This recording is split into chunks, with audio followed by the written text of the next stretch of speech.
Welcome to Jesus Changes Everything, a daily podcast dedicated to providing a fresh look at the ancient and glorious truth that Jesus not only reigns, but is busy about the business of bringing all things under subjection, that celebrates the wonder and the glory that he has been given all authority in heaven and on earth.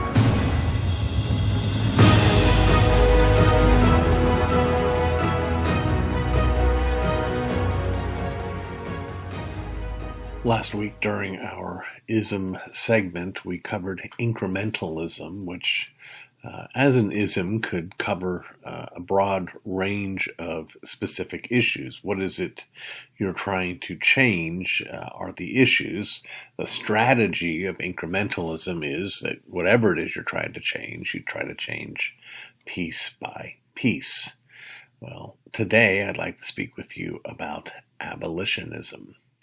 And like incrementalism, it could describe any number of different issues that you're seeking to abolish. But in our day, at the end of the day, I would suggest that there really is only one great issue, one great social issue. I am always disturbed when conservatives sort of list a long list of social ills that they want to fight against, and it might include, some sort of gender stuff or intersectionality or this thing and that thing, and then abortion, as if abortion is one of those things, as if it's not the greatest evil. It's like complaining about the Nazis, that I don't like their rhetoric, I don't like their approach to propaganda, I don't like their movies, and oh, by the way, there's that whole Holocaust thing. No, we don't want to do that. Abortion is the issue of our day and has been now for 50 years. The abolitionist is someone who looks at those last 50 years and looks at that strategy of incrementalism and realizes, hey, this is not working, and there's a fundamentally sound reason why it's not working. We can't negotiate over the dead bodies of babies. You can't make a serious case that we're serious about the humanity of the unborn when we're passing laws that say, well, if your child has Down syndrome, you can't kill it. Or if you're choosing to abort on the basis of the gender of your baby, you can't abort it. Or if the clinic isn't clean enough, you can't abort it. Or if the doctor doesn't have privileges at a nearby hospital, you can't abort it. We think that's clever, step-by-step, sort of squeezing out abortion from our country, when what we're really doing is saying, we're okay with abortion. We're okay with the killing of the unborn. We're just not okay doing it this way or for that reason. The abolitionist says, no, we're not going to negotiate. We're not interested in reducing the number of abortions down to 2% of what it is now. We want all the babies protected. The abolitionist says, we're going to abolish this. I think about it. If at the start of the Civil War there were, 20 million slaves in America, and the government came around and said, look, we don't need to have a war over this. Let's settle our differences. Let's just reduce that 20 million down to 200,000 or 400,000. Would anybody think, hey, that's a good idea? Of course not. The problem with abortion isn't the number. The problem is that each time an unborn child is murdered, You'll remember it was Stalin who said, "One death is a tragedy. A million deaths is a statistic." Same thing applies here. When you look at abortion in terms of millions, you've already given up on the humanity of each and every one of those children. Which, of course, makes sense. Again, we've done this before. For most of the history of the pro-life movement, and in fact, I would argue still to this day, the vast majority of people who describe themselves as pro-life, who win that kind of nomenclature for themselves in political races, believe that the government ought to protect the right of some mothers to murder some unborn babies. Every single president and candidate for president, rather, I should not say candidate, nominee for president in the Republican Party, not the Democratic Party, the Republican Party, every single one of them, which means everyone probably that you have voted for, which, by the way, is not an argument for voting for Democrats. Every single one of them has publicly and unambiguously affirmed their commitment to protecting the legal right of parents whose children were conceived in the occurrence of a crime to murder that child. I don't call that pro-life at all. I call that pro-abortion with exceptions. Well, I'm in favor of abortion unless the child was not conceived via a crime. The abolitionist sees the inherent contradiction in that position and says, no, I'm not going to participate in this. Much of this started, maybe 10 years ago, maybe a little longer, when the Colorado Right to Life organization affirmed its commitment to refuse to support any legislation that ends its language with, and then you kill the baby. Did the National Right to Life organization say, this is great, Colorado, we want to get you to talk to all the other state organizations so they can see your wisdom? No. What they did is they said, you need to change this perspective or we're going to kick you out of the organization. They didn't change the perspective, and the National Right to Life Committee kicked out the Colorado chapter of Right to Life. This is not a small thing. This is not insignificant haggling over insignificant details. This is about the heart and the soul of the pro-life movement. Now, here's the bad news. I want to be very careful. You can embrace, as I do, an abolitionist perspective on abortion, and yet think to yourself, so many of the people in this abolitionist movement, they leave something to be desired in terms of character, in terms of rhetoric. Yes, they are my brothers and sisters in Christ. Yes, we do share the same commitment with respect to abortion, but I'm not sure I want to be identified with them. Now, some of that fear of identification is this is a hardcore position. It will offend nice Republican, quote, pro-life, unquote, neighbors, friends, and family. That's not what I'm talking about.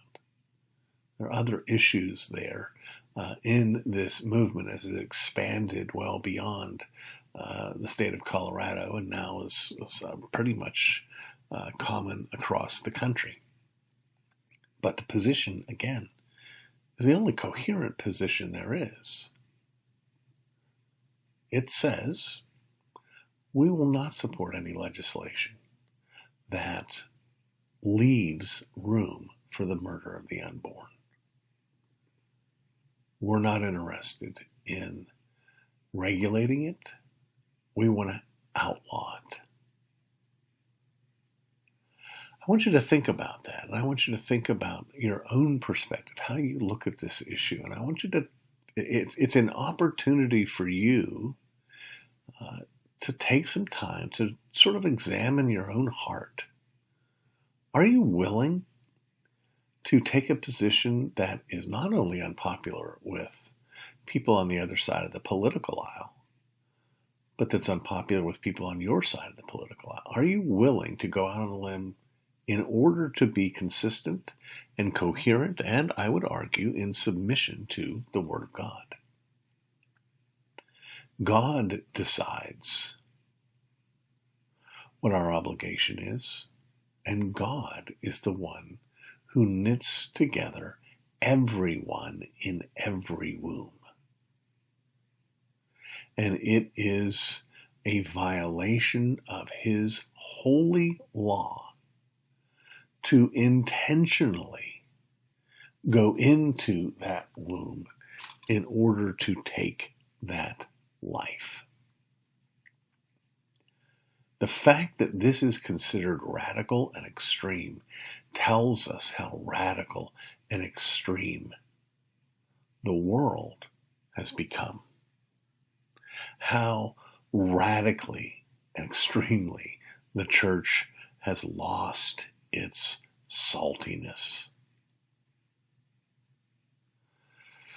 Abolitionism is something I believe in, something I hope you will believe in, something I hope you'll come to, something I hope you'll talk about with your friends. If you do that personal inventory, that personal examination, and you ask, hey, am I willing to be consistent? Am I willing to be coherent here? Am I willing to see that every bit of truth, it's not rhetoric, every bit of truth that I have laid out there on the humanity of the unborn applies to all the unborn. And therefore, I need to stop, again, negotiating over this life and that life. If you're willing to do that, the next thing I want you to do is be willing to talk to your friends. You can do it gently. You can do it kindly. I hope I've done just that today for you. But have the conversation. Let's see if this is right and biblical, and I think it is. Let's see if we can grow our awareness of our weakness on this issue. Let's see if we can expose the strategy of the devil to get us to embrace a strategy that leaves room for the legitimacy of the murder of the unborn. Let's embrace, live in light of, and teach others abolitionism.